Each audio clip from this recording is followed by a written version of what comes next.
Yo decía, Señor, ¿será que cuando Pedro te negó, ahí recibiste la cachetada, la bofetada, dice la palabra? Cuando te estaban humillando, ¿qué estaba haciendo Pedro? Le estaba negando allá afuera, hermanos.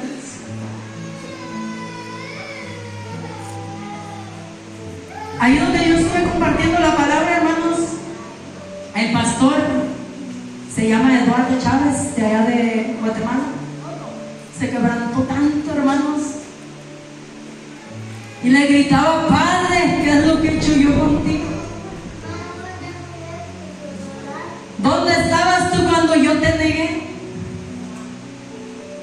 Y él compartía, hermanos, rápidamente decía: hermana, hubo un tiempo en mi vida que el enemigo vino a perturbar mi hogar.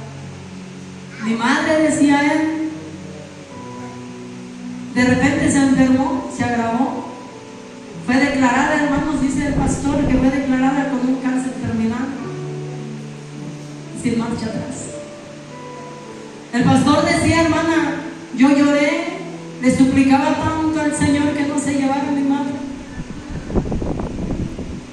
que cuando yo creí, dice él, que yo ya tenía que despedirme de mi madre, ahí el poder del Señor descendió y levantó a mi mamá. Me la dejó, hermana, me la dejó tanto tiempo. Dice: y hoy me duele el alma, me duele el corazón, porque después de lo que el Señor hizo, cuando yo le pedí por la vida de mi madre, decía él, vino el enemigo, hermana, me perturbó, y yo le negué al Señor, aun cuando él estaba ahí soportando esa humillación, esas bofetadas, esos golpes por mí. Yo fui capaz, hermana, de negarle al Señor. Dice: yo me fui del mundo, hermana, y hoy, decía él, mi corazón, dice, siente tanto dolor, porque hoy recuerdo y medito que cuando yo estaba allá tomándome esa cerveza, allá afuera, el Señor Jesús estaba allá adentro y estaba siendo lastimado por mí.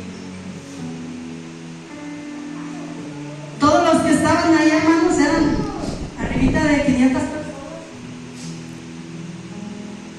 Estaban todos quebrantados, hermanos, y todos meditábamos y decíamos: es cierto, hermanos, nosotros le vayamos al Señor, porque el enemigo logra lo que quiere, perturbarnos y hacernos olvidar a ese Cristo que fue ya crucificado por nosotros.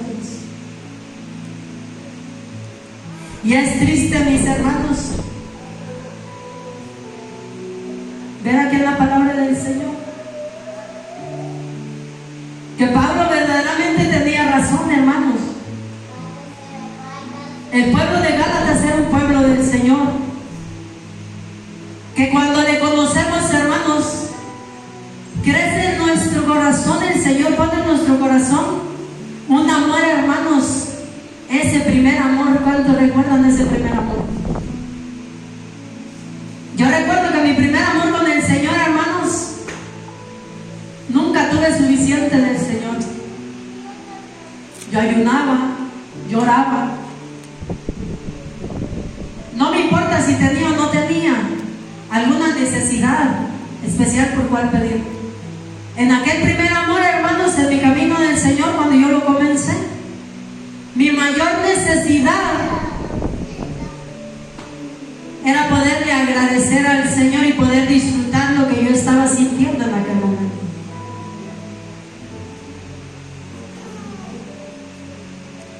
Pero tiempo después, el enemigo logró confundirme y le fallé a mi Señor. Estuve alejada del Señor como 2 años, hermanos. El pastor se quebrantaba y decía: hermana, después de que mi madre fuera sanada por la obra del Señor, Después de tantos estudios y estudios que le volvieron a hacer, el cáncer había desaparecido. Y si hoy me duele, hermana, el corazón, porque hoy yo recuerdo que después de ese milagro tan maravilloso, en lugar de yo estar rodeado de rodillas agradeciéndole al Padre, yo estaba allá afuera tomándome la cerveza y yéndome al mundo. Y es que, hermanos, aún así, hermanos, nosotros vemos aquí en el libro de Marcos que aún después de lo que sucedió cuando Jesús estaba siendo azotado allá adentro y Pedro lo estaba negando allá afuera, ¿qué hizo el Señor con Pedro? ¿Lo dejó solo?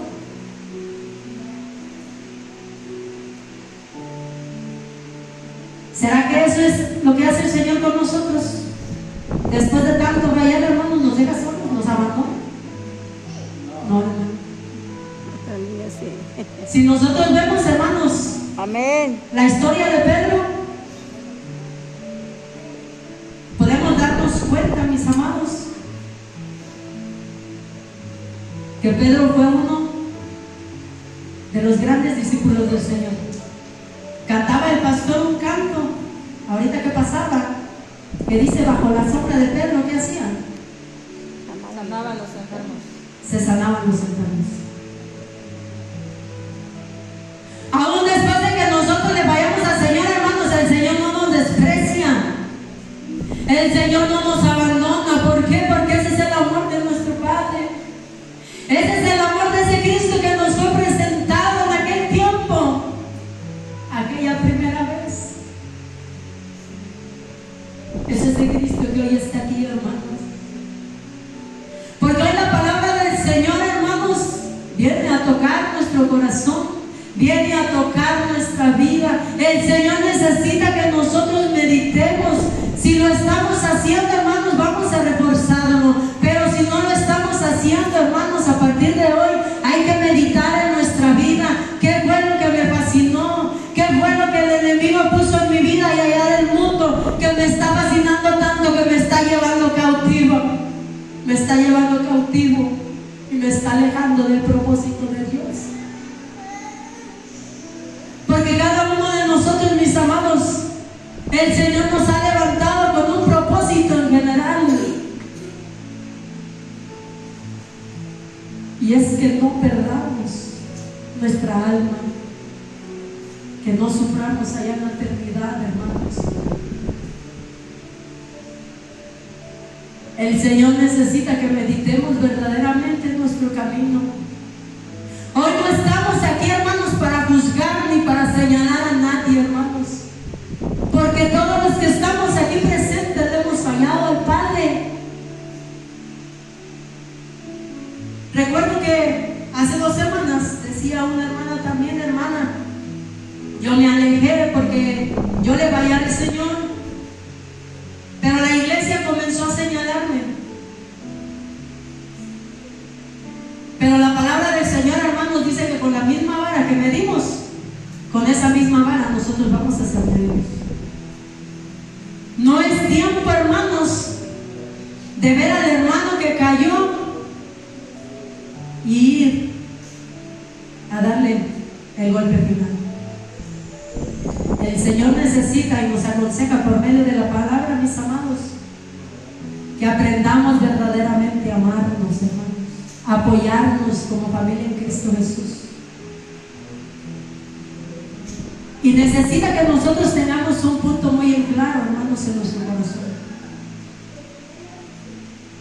Y es que nadie, hermanos, tiene la autoridad para señalarnos porque pecamos diferente que la persona.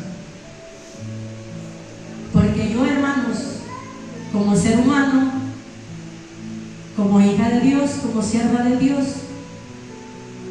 no puedo ir a juzgarte a ti porque tú le fallaste al Señor diferente que yo. Porque, hermanos, podemos sentirnos, hermanos, que nosotros estamos bien, pero ya tan solo, hermanos, como juzgar al hermano, a la hermana, nosotros ya estamos fallando, ya estamos pecando.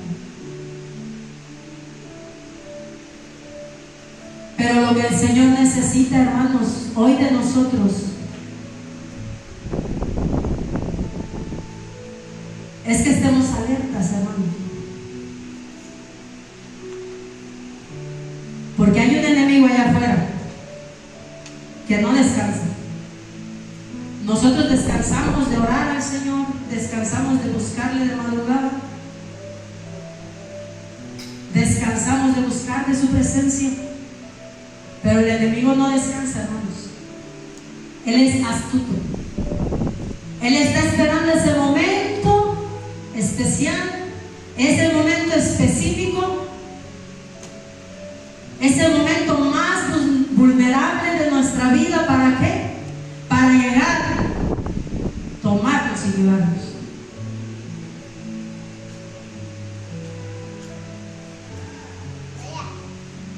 Y yo me quebranto, hermanos, aún todavía en la palabra. Porque, hermanos, duele tanto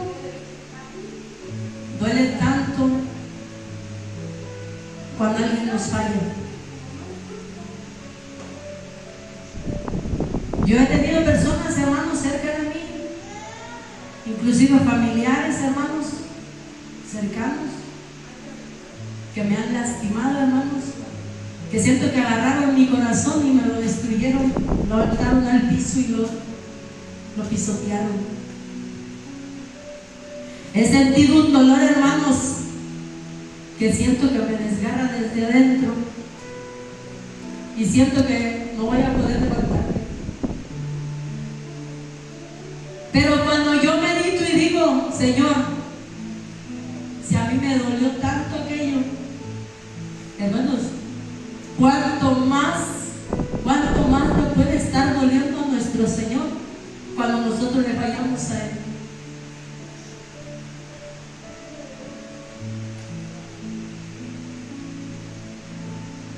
Porque, hermanos, la persona que nos pudo haber fallado, hermanos, nosotros pudimos haber dado apoyo de muchas maneras. Pero hay una cosa, hermanos, que no se podrá comparar lo que nosotros hicimos por esa persona, que lo que Cristo Jesús hizo por nosotros. Porque, hermanos, Él no dio solamente lo económico, Él no dio solamente lo emocional. ¿Saben qué fue lo que Él dio? Lo dio todo, hermanos, por mí y por cada uno de ustedes. Amén, amén, gloria a Dios, aleluya. Dice la palabra del Señor, hermanos, que su sangre fue derramada hasta la última gota. Si Él hubiera querido, hermanos, se hubiera podido negar, pero Él no lo hizo, no se negó. La última oración, hermanos, que quedó grabada aquí en las Escrituras, ¿saben cuál fue? Cuando el Señor estaba orando allá en el monte, donde lo apresaron un momento después, Él le lloraba al Señor, dice la palabra, y le decía, Señor, si es posible que pase de mí esta copa. ¿Qué le estaba diciendo, hermanos? ¿Le estaba doliendo? ¿Le dolía su carne? Sí, le dolía, hermanos. Él predicaba un evangelio de salvación y la gente le decía que venía de parte del enemigo. Decía la palabra del Señor en el evangelio de Juan capítulo 1 que la luz vino ¿a quién? Al mundo, pero no le recibieron, hermanos. Y aún así, dice la palabra que como cordero fue llevado ¿a dónde? Fue llevado al matadero, hermanos. ¿Por quién? Por ti, por mí. ¿Será, hermanos, que hoy meditando en esa palabra del Señor podremos decirle al Padre, Señor, perdóname porque verdaderamente te he fallado? Me dejé, Señor, perturbar. ¿Será que podamos decirle al Padre: Señor, decía el hijo pródigo, la predicación que predicaba el pastor hace unos domingos: he pecado contra el cielo y contra ti, no soy digno de ser llamado tu hijo. Le decía el hijo pródigo: ponme aunque sea con tus sirvientes. Y hoy nosotros podremos decirle al Señor: Señor, he pecado contra el cielo y contra ti. Me olvidé, Señor, de lo que tú hiciste por mí en un tiempo. Me olvidé, Señor, de lo que tú sufriste por mí.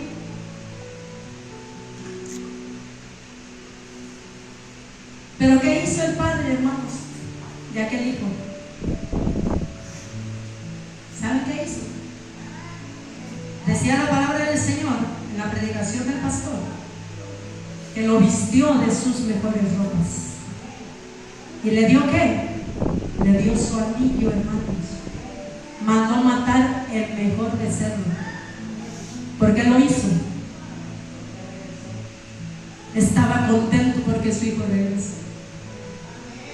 Y yo no sé cuántos de los que están aquí presentes, hermanos, quieren poner contento a su padre.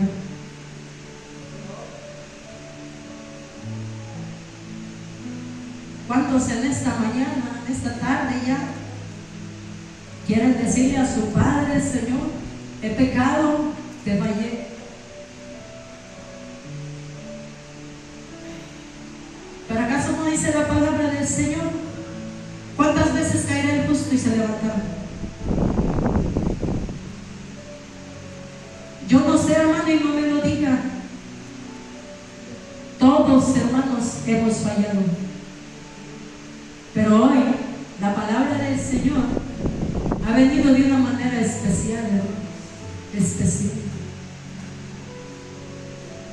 Porque el Señor hoy nos quiere dar esa oportunidad.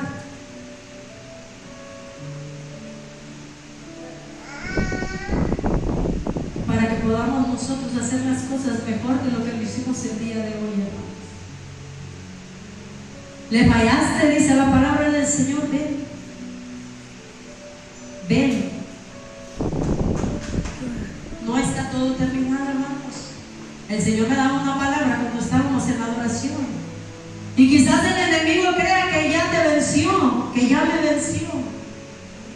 Pero el Señor ha dicho: no he acabado con él. Todavía el Señor tiene algo sorprendente que hacer en tu vida.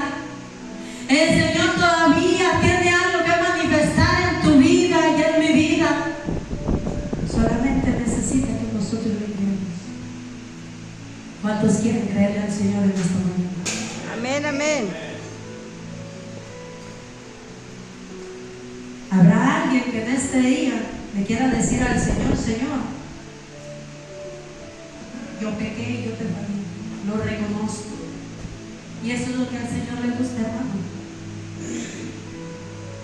Sería mucho mejor para Él, hermanos, que no le fallamos,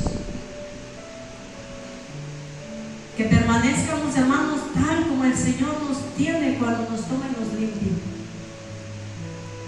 Pero el Señor conoce, hermanos, que son tantas las debilidades que vienen a nuestras vidas, que Él está preparado. Dice el Salmo 139, hermanos, que la palabra todavía no está en nuestra lengua, en nuestra boca, y Él ya sabe lo que nosotros vamos a decir. Él ya sabe, hermanos, la debilidad. Él ya sabe, hermanos, aquello que el enemigo tiene en contra de nosotros, por medio de lo cual viene a nuestra vida y nos perturba.